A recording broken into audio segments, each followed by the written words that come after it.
Well, that sucked.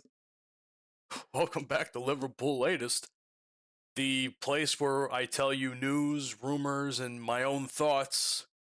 And today we have a bit of pain to add to that because we have just lost a horrendous game against Manchester City, 3-0. And I really don't know what angle I want to take this. I see people online taking the victim mentality. The refs were against us. Corruption. I have people shitting on the men on the pitch for their performance, as they should. I'll get to that later in the video. And I just have everybody basically being a big old downer because we're basically out of the title race. There's no way, shape, or form we'll be able to come back in this title race unless a absolute miracle happens. Now, I want to point something out to you guys that you maybe not have realized yet. Typically on this, you'll see me wear like red or black even. Today I'm wearing a light blue because it seems like Manchester City was the better team today, and I might as well wear the team's colors in this case because, whew, I'd be a little ashamed to wear red right about now. Fuck. This just sucks. The whole thing sucks. I was just having a conversation with my buddy Johnny a couple minutes before I hit record on this video, and he said to me, he's like, "Take Slot out.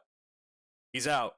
He won with Klopp's side last year. That he can't run a team in his own image." I don't know whether or not I believe those thoughts yet. I'm like this close to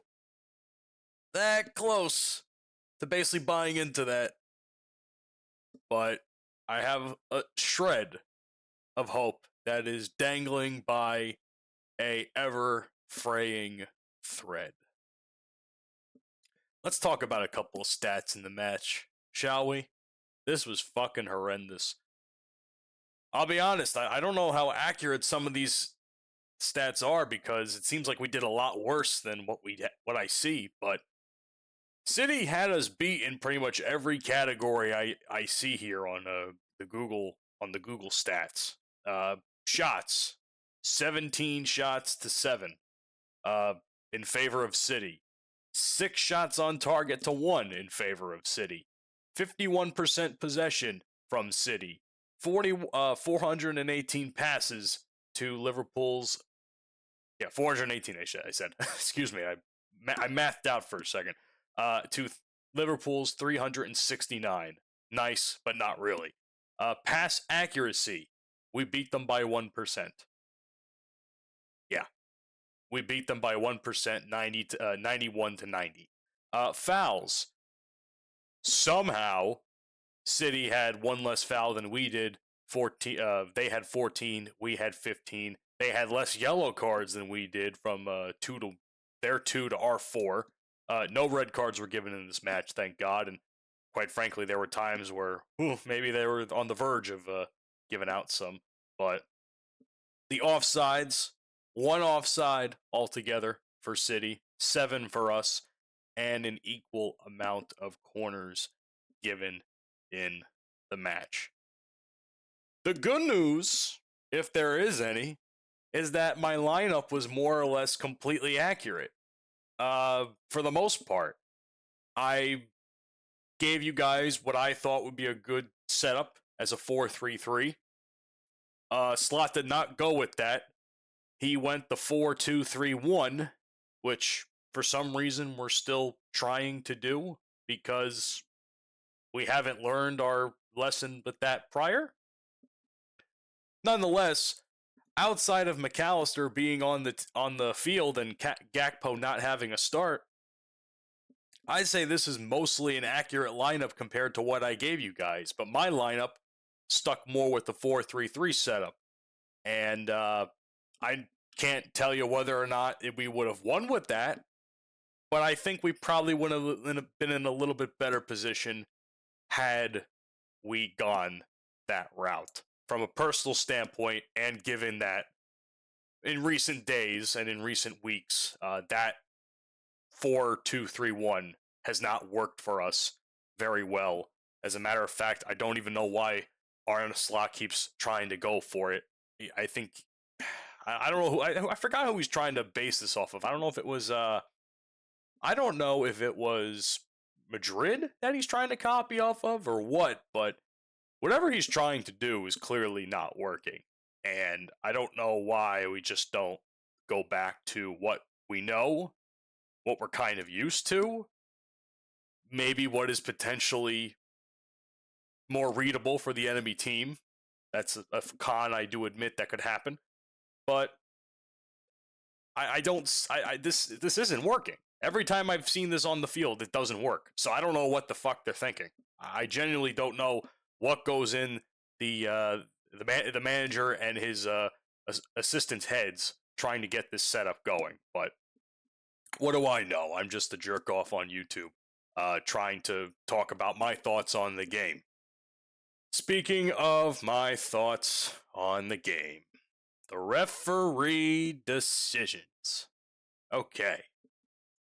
This is where I'm going to start maybe causing some problems.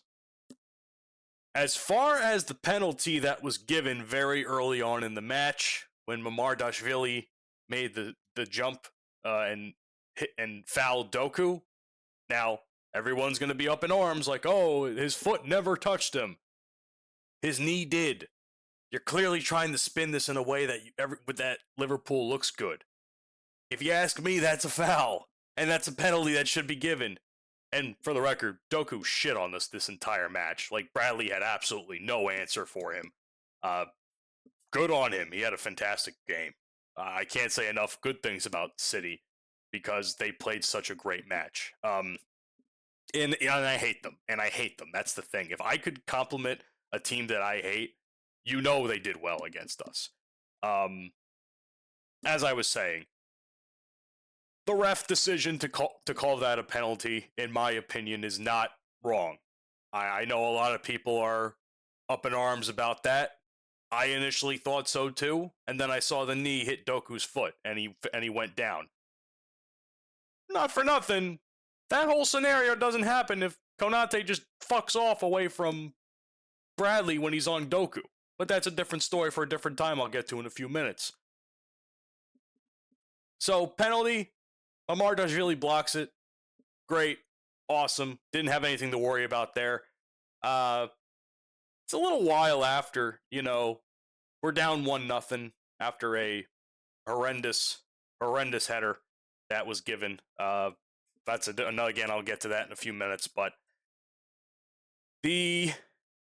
I think it was the corner kick. I think it was a corner kick that Van Dijk had, or it was a free kick. I don't remember. Either way, we had some sort of kick that Van Dijk's header, he had a header straight into the net. Fantastic header. Perfect. Couldn't have asked for anything better. They call that offside because Andy Robertson was blocking the view of the keeper. Now, this is where I have to disagree with the refs and VAR. I'm not going to sit here and claim corruption because that's what everybody else does on fucking Twitter, but I am going to sit here and say that was a very poor decision on both the ref and VAR's part. I don't really know what they're looking at there. I do think if Robertson has anything, and I mean anything to do with the play, which he doesn't, that's offside any day of the week. He's clearly out of position. Needless to say, he has nothing to do with the play happening. He should have not been standing there, in my opinion, but he did not get involved. If anything, he ducked away from the ball and caught. And let's be honest, I don't even know how to freaking say this name. Donnarumma, I don't think had a shot of even stopping that to begin with. I don't think he had a shot. So I'm not really sure what the ref and VAR are calling here when they say that Andy Robertson was affecting the impact of the goal by blocking the vision, or that he was offside. Offside probably had nothing to do with the actual play, though. So I question what that call was. And I know there's a lot of experts that were on panels during that game, during halftime, that were like, yeah, that's a bad call. Commentators were going, yeah, I don't like that call. That's a really bad call. When commentators that are known for hating Liverpool during matches, like for instance, Gary Neville, when Gary Neville is saying that we're getting screwed over, that's saying something, if you ask me. That's saying something. Um, that's as much as I'll say about that. First big ref call, completely called for. I think that's a penalty any day of the week. I would expect that. Here's what I say. If I would expect it to be a penalty for us, I would expect it to be a penalty for the other team. I think in that case it should be even, 100%.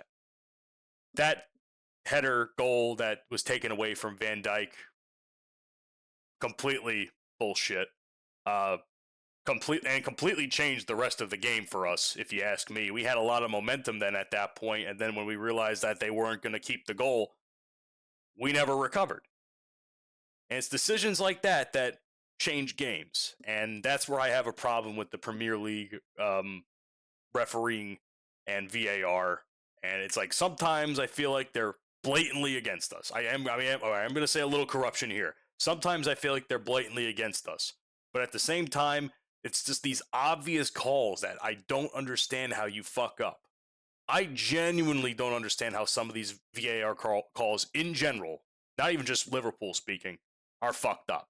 I thought the whole point of VAR was to leave no interpretation and to overrule whatever the ref on the field thought he saw, in the sense where it's like, oh, hold on a second, this is actually what happened, and we're going to make the right call on this. I thought that was the point of instant replay.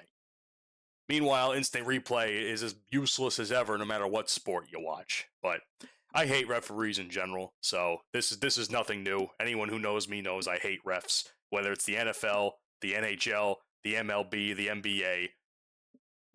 I can go on, but I won't. Here's what I will talk about, though, that pisses me off. Our dishonorable men of the match. You know how a winner of the match, or the winners of the match, have the man of the match? Here's my dishonorable men of the match. Yes, plural, men. Konate's enemy number one. Absolute garbage fucking game by him. Without him, if he does not get involved with Bradley on Doku, that whole penalty situation never happens, in my honest opinion. Had he not gotten involved, none of that would have happened. And then on top of that, Haaland's header, which somehow Mamardashvili did not stop. He just stood there and looked at it like as it was going into the net like a fucking dumbass. He's like, huh? Oh, then. That's also Konate's fault in a sense, too. He tried to ricochet it off, clearly was not ricocheting in the right direction, hits Haaland's head, and Haaland just headers it right in. And, yeah, very unfortunate news. I'd also shit on Mamardashvili for the Nico Gonzalez goal, but honestly, there's so much shit happening with that it's like, by the grace of God, that ball made it into the net. So I can't be too mad about that. There was like so many ricochets happening, so I can't. At the same time, it was a very soft goal to give away once it was actually like going towards the net. I'm like, come on, brother, you can't see that. You couldn't see that and stop it. You stopped the penalty, but what do I know? I'm also putting Mamardashvili as one of the dishonorable men of the match because he's been nothing but mostly dog shit for us ever since he stepped in for Alisson, and Alisson is sorely missed, if you ask me. Connor Bradley, I think, has to get thrown in that conversation too. I wanted him to start. I thought he had what it took after the Real Madrid performance, which was fantastic. But Doku was on him. He had no answer for him, and it's not in the sense where I don't think he played necessarily bad, but he just got beat every single time. So, giving Doku so many chances as he had during the course of the match, I gotta throw Connor Bradley in there, man. I can also throw Wirtz in there, to be honest, because Wirtz was almost non-existent the entire time. People have been criticizing him all match and after the match, so rightfully so. So I'm going to throw him as one of the dishonorable men in the match as well. Probably number one, or not even number one, like above all, I got to throw Arne Slot because this was fucking terrible on his part. An absolute tactical disaster class. A disaster class that may as well have cost us the lead because as it stands right now for the Premier League, ladies and gentlemen, I'm going to pull up, if I could pull up the standings, that'd be great. There we go. Arsenal stands at first at 26 points. Man City at 22. Chelsea at 20, number 3 on the table. Sunderland at 19. And there is a 5-way tie from number 5 all the way to number 9 between Tottenham, Aston Villa, United, Liverpool, and Bournemouth. We could have been second. We aren't. We're 8th now.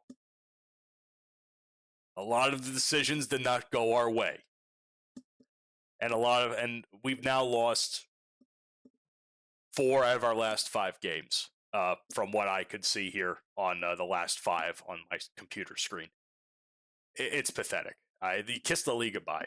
There's nothing more I can say. I wasn't on board with it a few weeks ago, even when things were horribly bad. I can comfortably say to you now, the league is gone. It's either going to be Arsenal or it's going to be City. And honestly, I hope it's City.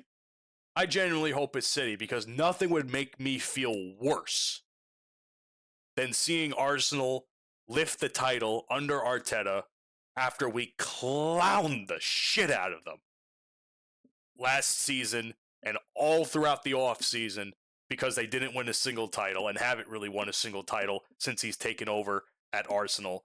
And this might be the year that they do it, and we completely deserve it. Karma's a bitch. I 100% believe that. But I would rather take City winning again over Arsenal any day of the week, as sacrilegious as it is for me to say. With that being said, I sign off Liverpool Latest as a very, very sad man. And normally I'd say you never walk alone, but I think we all feel a little bit alone tonight here, post-match. And now we have to sit with this loss for the next 2 weeks during the international break. Think about that. See you guys on the next one.